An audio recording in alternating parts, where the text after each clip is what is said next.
হ্যাঁ গাইস, আজকে আমি সকালে মাঠ চলে গিয়েছিলাম খাবার দিতে দাদুকে। মাঠে যে ঘোরাঘুরি করতে দেখি না একটা সাপ পড়ে আছে, সেটা দেখে আমি খুব ভয় পেয়ে গিয়েছিলাম গাইস। হ্যাঁ গাইস, আমি ঘটনাটা প্রথম থেকে বলি তোমাদের তাহলে।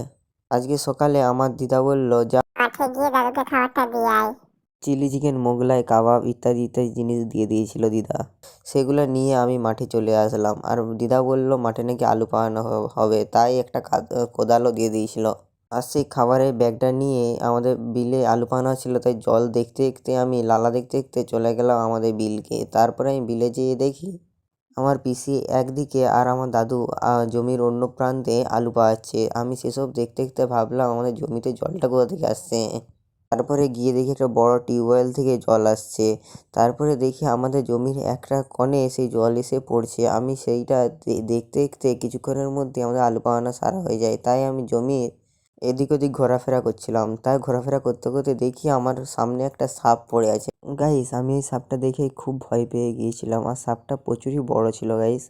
আসলে এটা সাপ নয়, সাপের খোলস ছিল, তাই আমি বেশি ভয় পাইনি, ওখানেই দাঁড়িয়েছিলাম। তারপর দেখি সাপটা শুধু ওখানটাই নয়, সাপটা আলু গাছের ভিতরে ভিতরে দিয়ে অনেকটা জায়গা জুড়ে সে পড়েছিল, সেটাই দেখলাম। তারপর আমাদের আলু পানা হয়ে গিয়েছিল বলে দাদুকে খাবার দিয়ে আমি এপাশ ঘোরাঘুরি করে আমি বাড়ি চলে আসলাম। কে কে আমার মতো সাপকে ভয় পাও কমেন্টে বলে যাও।